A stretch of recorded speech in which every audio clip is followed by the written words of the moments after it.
여러분 앞으로 이 지구상에 가장 많이 유행할 정신병이 하나 있어요. 혹시 그거 뭔지, 가장 많은 사람들이 걸릴 정신병이 뭘까요, 앞으로?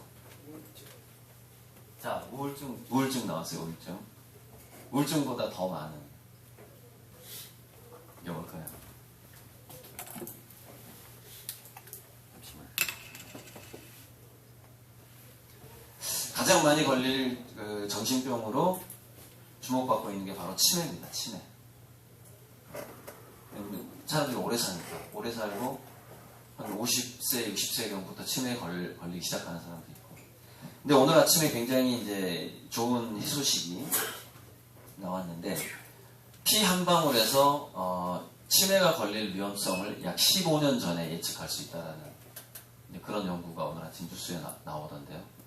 왜냐면 치매를 만드는 물질, 뭐 베타 아밀로이드 같은, 베타 아밀로이드 단백질, 이런 물질들이 검출이 되는 거죠, 피에서. 그게 어느 정도 양이 있다. 그러면은 약 10년 전, 15년 전 심각하게 진행되기 전에 그거를 치료를 할 수가 있습니다. 그러면은 왜 두뇌에서는 여러분들이 이제 치매 노인을 직접 상대하지는 않을 텐데, 그런 전단계에서 좀 제정신을 가끔 잃어버리는 그런 사람들을 상대할 수가 있습니다. 완벽하게 이제 치매 노인들은 요양원으로 들어가겠죠. 그럼 왜 과연 인류의 두뇌가 치매가 걸리기 시작했을까에 대한 가설이 여러 가지가 있는데, 제가 최근 가장 관심 있어 하는 가설이 하나 있어요. 그게 뭐냐면, 농경사회가, 그러니까 농사가 발견이 되면서 탄수화물을 먹는 양이 급속도로 증가했다는 겁니다, 우리 인류한테. 그런데 이 탄수화물이 포도당으로 바뀌면서 두뇌가 그 에너지를 쓰는데, 탄수화물이 포도당으로 바뀌면서 어떤 부산물 같은 게 생기는데, 그 부산물이 두뇌에서 염증을 일으키는 걸로 나옵니다. 그러니까 치매라는 것은 우리 식생활이 단백질, 지방 중심에, 그러니까 사냥을 해서 고기를 잡아먹다. 근데 이걸 생각해야 됩니다. 약간 배가 고픈 상태에서 고기를 잡아먹던 시절입니다. 근데 예전에는 아주 배가 부른 그런 시대가 없었거든요. 뭐 사자 같은 동물을 봐도 배가 고플 때만 사냥을 하고 그렇게 하는데, 약간 배가 고픈 상태에서 약간의 탄수화물, 과일, 이렇게 육고기를 사냥해서 먹던 그 석기시대 식단이라고 하는 거예요, 그거를. 근데 그 석기시대 식단이 농경사회가 오게 되면서 이제 우리 인류의 식생활이 완전히 달라졌다 이거예요. 근데 정말로 탄수화물이 대량으로 우리가 먹게 됐을 때, 배부르게 먹게 됐을 때, 그것이 탄수화물이 포도당으로 바뀌면서 그 부산물이 두뇌에 염증을 일으킨다는 그 어떤 의사의 주장이 맞다면, 치매라는 것은 농경사회 이후에 우리 인류에게 찾아온 질병일 가능성이 있어요. 근데 이건 지금은 이제 가설이고 가능성이고 일부 소수 의사들이나 연구자들의 주장이겠지만은, 여러분들이 조금 생각해봐야 될 게 뭐냐면은, 식생활을 할 때 밀가루라든가 탄수화물로 배를 채우는 거를 조금 자제할 필요가 있다. 그것 자체가 치매의 원인일 가능성이 있다는 거예요. 치매의 원인 중에는 물론 이런 원인도 있어요. 한 개인의 생활이, 이 네 가지가 이제 두뇌에서 시냅스를 활성화시키는 일상적인 자극이란 말이에요. 결핍, 먹잇감의 결핍과 안전의 결핍이 내가 느낄 때, 위기의식을 느낀다거나 약간 공복감을 느낄 때 두뇌는 더 활성화가 됩니다. 선택. 내가 이 직업을 가질까 저 직업을 가질까 뭔가 이렇게 선택하고 고민할 때, 그때 또 두뇌가 활성화가 됩니다. 변화. 똑같은 환경에서 생활하는 게 아니라 주변 환경이 바뀔 때, 그 다음에 늘 똑같은 사람을 만나는 게 아니라 새로운 사람들을 만날 때, 그때 또 두뇌가 활성화가 돼요. 근데 나머지 가장 중요한 건 운동입니다. 이 운동을 지금 뭐 20대, 30대까지는 운동의 중요성을 잘 모르는 나이인데 15세 이전의 운동이 굉장히 중요합니다. 15세 이전의 신체적인 운동은 뭘 만드냐면 아까 첫 화면에서 두뇌가 대기업이라고 얘기했어요. 회장과 사장단이 있어요. 여기 회장이 여기 근무하고 있고 사장단들이 곳곳에 있는데 회장과 사장단의 연결을 가장 잘 소통을 시켜줄 수 있도록 구조를 바꾸는 게 15세 이전의 운동이에요. 그러니까 지금 15세 이전에 운동이 부족한 상태에서 공부를 열심히 해가지고 만약에 그 사람이 고위공직자가 됐다. 그러면은 그 사람은 뭐가 부족할 가능성이 있냐면 이 전전두엽, 사람의 뇌가 아니라 포유류의 뇌, 그 동물의 뇌에서 가끔가다 일어나는 동물적인 충동을 자제하지 못하는 두뇌 구조를 가진 채로 고시 패스를 해서 고위 공무원이 될 수가 있습니다. 그렇기 때문에 고위 공무원 중에 고시 패스한 사람들 중에서 갑자기 정신 나간 행동을 하는 사람들이 있어요. 그 사람들이 어린 시절을 살펴보면 15세 이전에 신체적인 운동이 부족했다는 게 분명히 나올 겁니다. 15세 이전에 신체적인 활동, 뭐 축구를 한다든지 태권도를 배운다든지 같은 거, 그런 활동이 부족하면은 회장단과 사장단 간에 원활한 소통과 원활한 어떤 지배구조, 명령체계가 제대로 이제 형성이 되지 않는 것이죠. 또 하나 이제 45세 이후가 문제예요. 20, 30대는 별로 문제가 되지 않아요. 45세 이후에는 만약에 45세 이후에 운동을 게을리하면 어떤 상황이 발생하냐면 삶의 만족감을 주는 두뇌에서 도파민이라는 호르몬이 있는데 그 호르몬 자체가 줄어들게 돼요. 근데 아까 제가 탄수화물이 앞으로 전 지구에서 가장 많이 유행하게 될 치매의 제1원인이라고 친다면 제가 생각하는 치매의 제2원인이 뭐냐면 운동 부족입니다. 현대인들이 너무 의자에 앉아있는 거죠. 운동 부족이 치매의 두 번째 원인이라고 봅니다. 여러분들도 45세가 넘어가게 되면은 운동을 게을리하면 안 돼요. 그러니까 20대, 30대 때 했던 거에 그렇게 많이 하지는 않겠지만, 왜냐면 인간은 도파민이 줄어들면요, 몸을 움직이고자 하는 욕구 자체가 생기질 않아요. 그러니까 나이 먹으면 몸을 움직이는 게 귀찮아져 버리는 거예요. 여러분들이 이제 아직 그 나이가 안 됐기 때문에 잘 모를 텐데, 그 나이가 되면 그 느낌이 옵니다. 저도 지금 그 느낌을 굉장히 많이 받고 있어요. 제가 45세가 넘었거든요, 지금. 막 넘었어요, 막. 막 넘었는데, 이제 몸을 움직이는 게 귀찮아지기 시작합니다. 그러니까 의도적으로 조금이라도 운동을 해야 되겠다고 생각하는데, 그것마저도. 근데 이제 운동에 있어서, 좀 재미있는 결과가 있는데, 3초 운동이라는 게 있어요. 3초에서 4초, 5초, 6초만 하는 운동이 있습니다.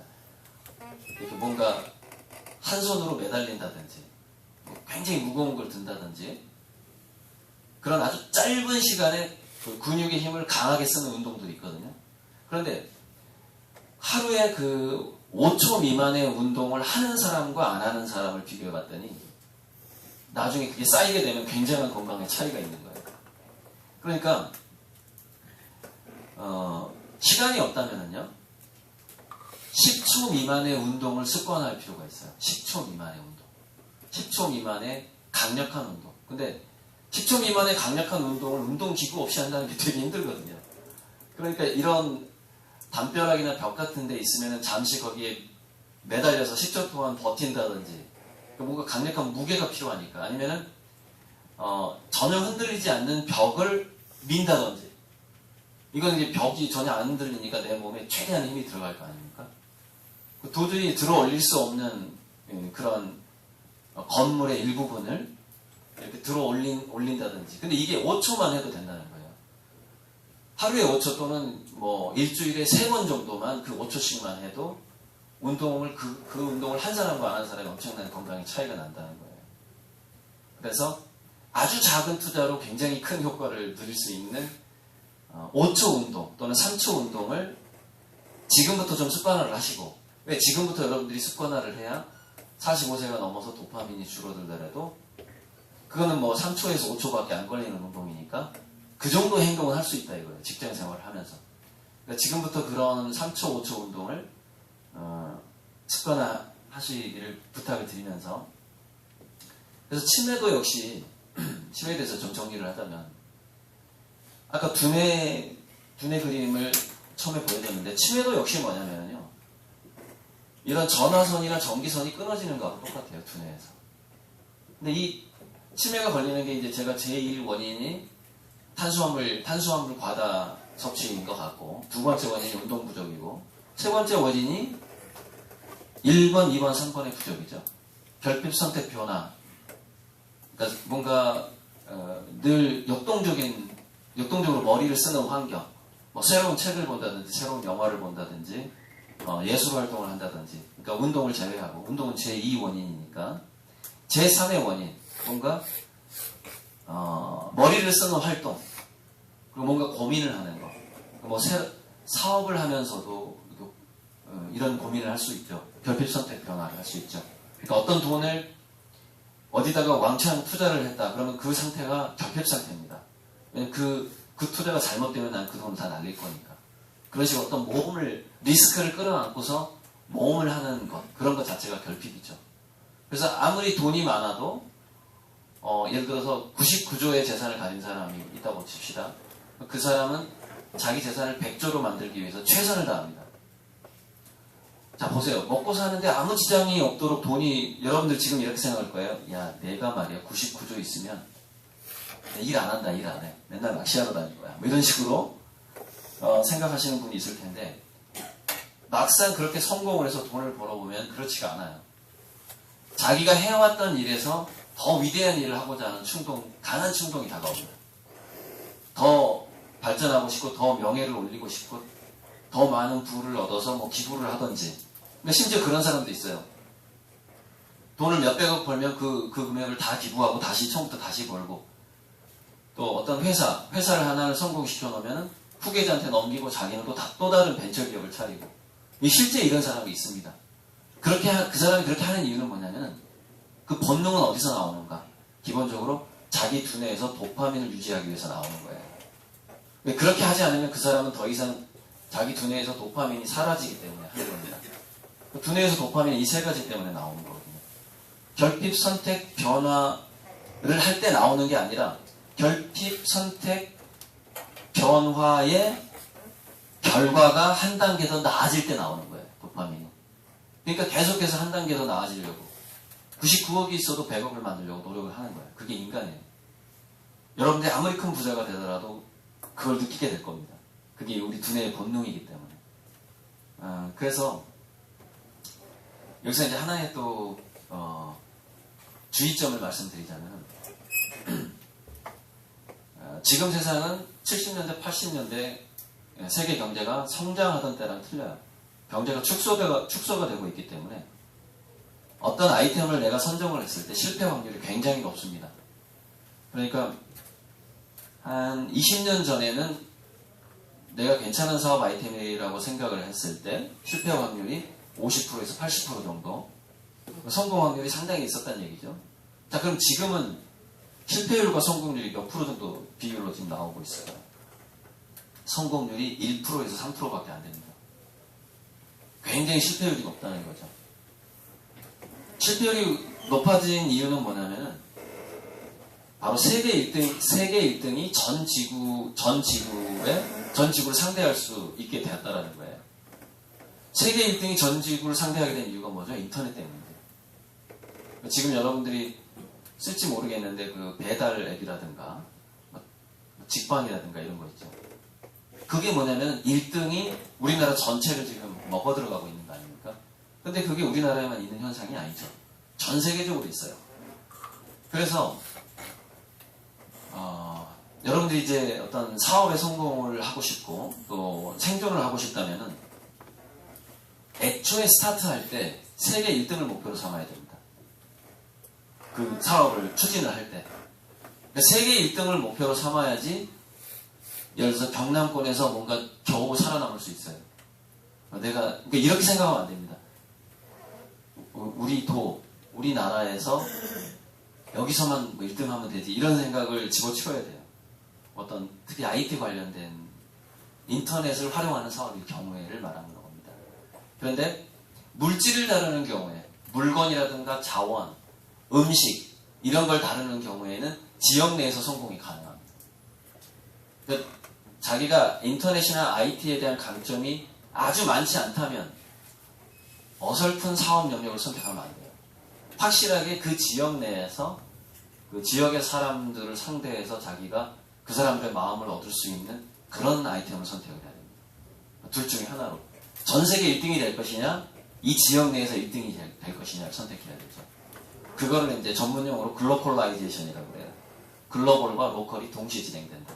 이렇게 얘기를 하죠. 어쨌건 우리 정신적인 장애라는 것은 두뇌에 각각 기능들이 있고 뭐 회장단이 있고 사장단이 있는데 그 연결성의 문제다라는 점이 핵심이고요. 또 하나는 아까 제가 치매 얘기를 했는데 그 연결성은 자기가 과음을 한다거나 저도 어제 좀 과음을 했거든요. 살짝 연결성이 떨어지고 있습니다. 어떻게 하냐면 강의할 때 강의의 연결성이 떨어져요. 그 전날 과음을 하게 되면. 제가 지금 약간 좀 연결성이 떨어진 강의를 하고 있습니다. 여러분들 집중력이 좀 집중이 잘 안 되는 거죠. 어제 술을 안 먹고 했다면 이제 더 잘 될 텐데. 근데 어제 뭐 오랜만에 아주 좀 기쁜 자리가 있어가지고 좀 마셨습니다. 그래서 정상인이라도 언제든지 두뇌가 연결성이 끊어지면 정신장애가 된다라는 거를 좀 생각을 하실 필요가 있는데 이 연결성이라는 것은 이런 겁니다. 그 사회의 다양한 구성원들과의 연결성이 끊어져도 그 사람은 비정상인이 됩니다. 그러니까 저 밑바닥에서 고생하는 사람부터 청와대에 있는 사람까지 자기의 그 정신과 의식이 전부 다 연결되어 있어야 돼요. 난 여기만 보고 살 거야 하면 그것이 그런 사람은 뭐냐면 정상적으로 보이는 비정상인인 거죠. 그 의식 자체가 한 일부분만 보니까. 그래서 사회 전체를 두루두루 보면서 여러분들이 뭐 책을 보든 사업을 구상하든지 간에 전체를 둘러보는 그런 정신. 늘 여러분이 이제 사장이 되고 성공을 하더라도 여러분 회사에서 쓰레기를 줍고 청소를 하는 사람의 마음까지 돌아볼 수 있는 그 다양한 넓은 관심사를 유지해야만이 정신장애가 되지 않는 것이죠. 정신장애도 여기서부터가 정신장애입니다. 이게 아니에요. 모든 보통 사람들이 정신장애를 어느 정도는 다 가지고 있어요. 누구나 다. 저도 트라우마가 있고 어떤 장애를 가지고 있는데 그러니까 내가 이런 결핍 선택 변화 운동 그 다음에 음식의 섭취 이거를 매일매일 잘 관리하지 않으면 나도 언젠가 정신장애인이 언제 될지 모른다. 약한 정신장애가 있고 강한 정신장애가 있겠지만은요. 그런 생각을 갖고 사는 게 굉장히 중요합니다.